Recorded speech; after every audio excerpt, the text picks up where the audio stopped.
Today, on Power ng Pinoy, we talk to Winston Damarillo and Catherine Peterson, two individuals that climbed the corporate ladders in Silicon Valley. Although with their busy schedules, they make time to give back to the community. And with today's host, Anthony Rivero.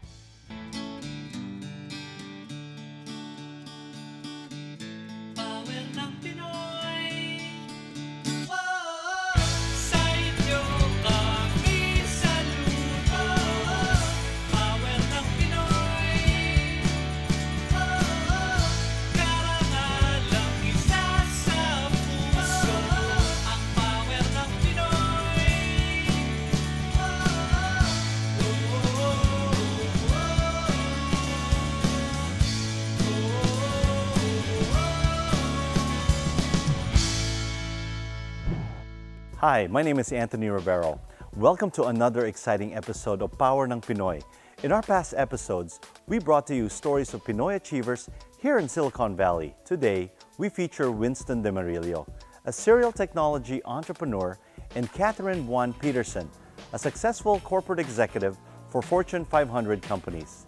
And now, she's the energetic president of PhilDev, a nonprofit organization with its base in Manila, Philippines. First, let's have a look at the inspiring story of serial entrepreneur Winston Damarillo, who is based in Southern California. Let's turn to our correspondent, Trina Soledad, for the full story. Our story is about a Pinoy achiever who, after graduating with an engineering degree from one of the top universities in Manila and coming to the United States, founded not just one, but several technology companies. His name is Winston Damarillo, who, at the age of 30, founded his first software company and sold it to IBM for $100 million. Let's watch his journey to greatness. Just in his early 40s, Winston Damarillo has a proven track record of building successful technology startups here in the US and now even in the Philippines. How did this entrepreneurial passion flourish in Winston Damarillo? It's been a long journey. I started in the Philippines. I grew up with a very entrepreneurial set of family. My mom and dad are both CEOs of their own startups. We talk about business at the dinner table when I was growing up. As I moved from high school to college, I decided to go to La Salle and wanted really to get a good, diverse perspective of what's possible in technology-led enterprise when I was in school. My parents were, very successful business people when I was growing up. But at fourth year high school, we lost all of it. So a lot of people talk about how their hard starts when they were poor and they were growing up. To me, it was a little bit more challenging because I grew up rich and then we lost it. What was really helpful for me is that resilience that my parents taught me earlier. That they've created their own business from scratch, they've lost it, and being unafraid to do it again. Winston took up industrial and mechanical engineering at the De La Salle University in Manila. He then joined Intel as a venture capitalist, where he acquired an in-depth view of the evolving technology industry. Coming from that background, and when I was thinking about what to do in college, I thought that I wanted to be in technology, so I decided to be in engineering.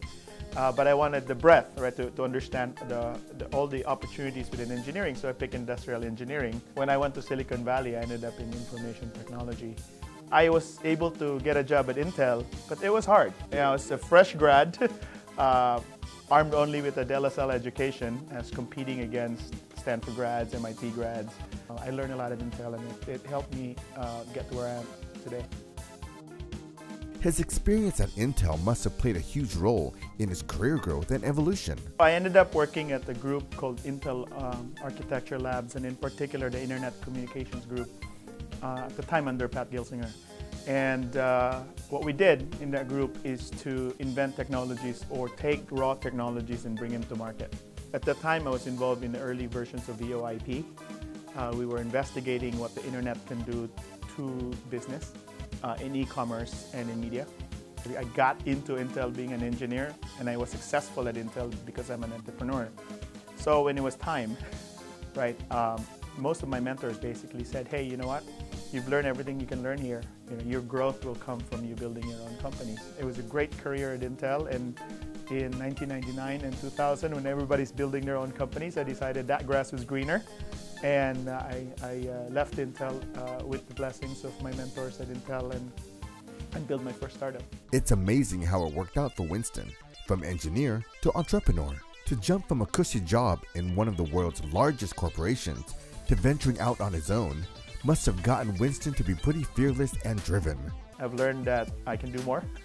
I've learned that there are bigger opportunities, and I've learned that I can engage with a community of Filipinos that can help me do this, and that the timing is now. After the break, The Philippines opportunity is now. It's within the next 5 years, and that we're ready.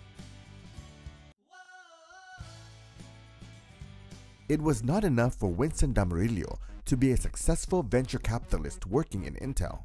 He had to do more. And with his passion and vision, Winston felt he could do more, especially for his home country in the Philippines. I was at Intel for 7 to 8 years, so I left in '99, and I built my first startup then. During the dot-com days, there was the first startup called Glucode Software. Glucode was an open source Java platform.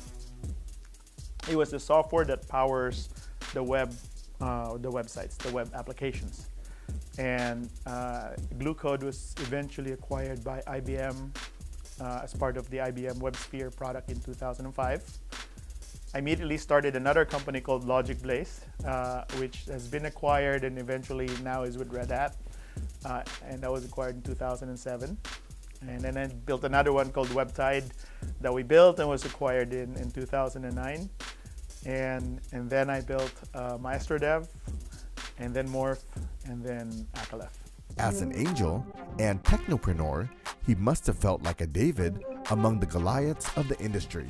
It's more about how much innovation you can bring to the market, and at the same time how much disruption you can bring to the market. Because in reality, you're not going to out-capital a big company. You're not going to out-hire a big company, right? What you're going to do is out-hustle them. So the current companies that I'm very much active in, it's been my fifth and my sixth. Fifth one being Morph Labs.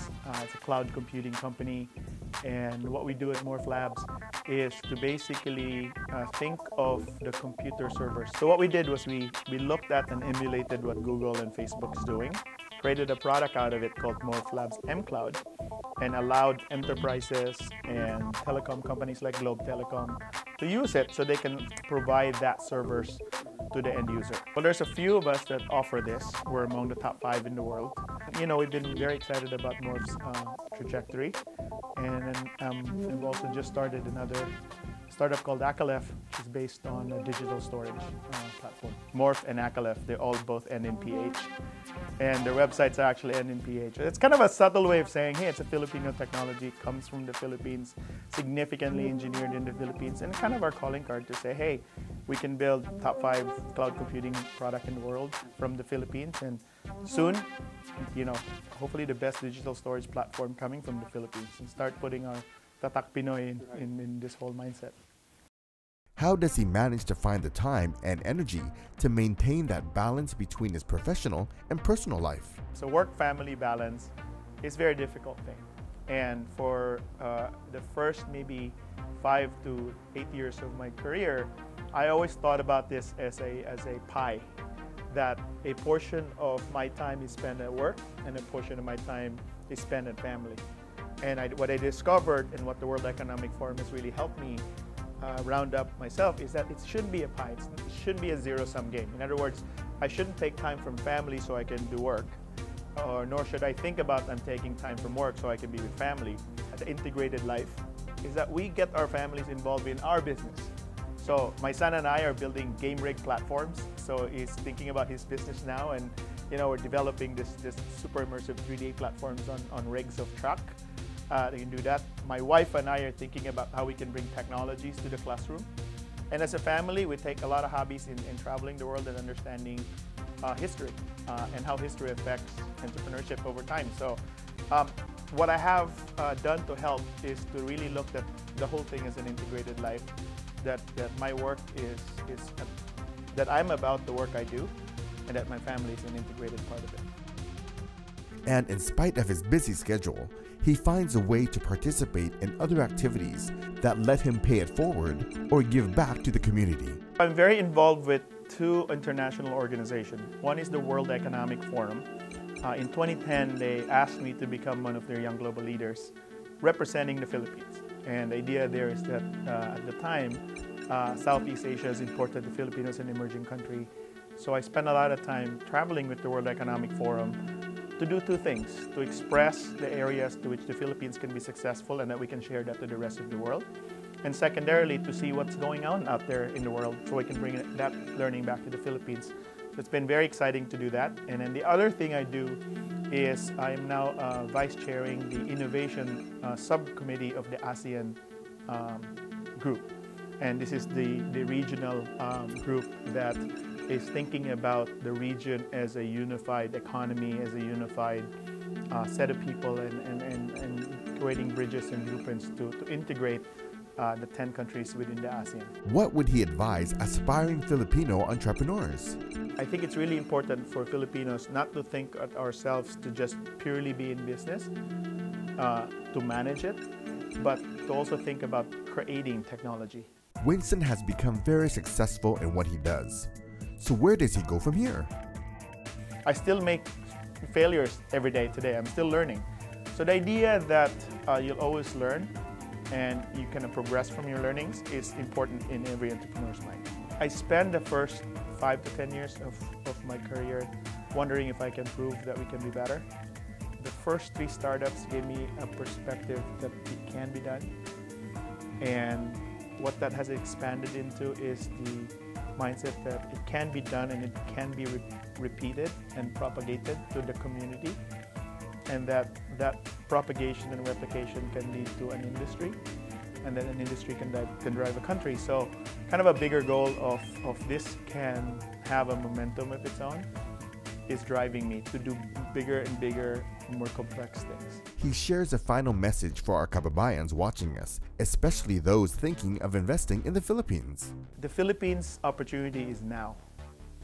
And I know all of us have thought about the Philippines as having wasted our opportunities in the past. And this is yet another window, and it's just starting. Right? There's no more excuse not to succeed. And so the big message that gives me a lot of energy when I wake up in the morning is that window is now. It's within the next 5 years, and that we're ready.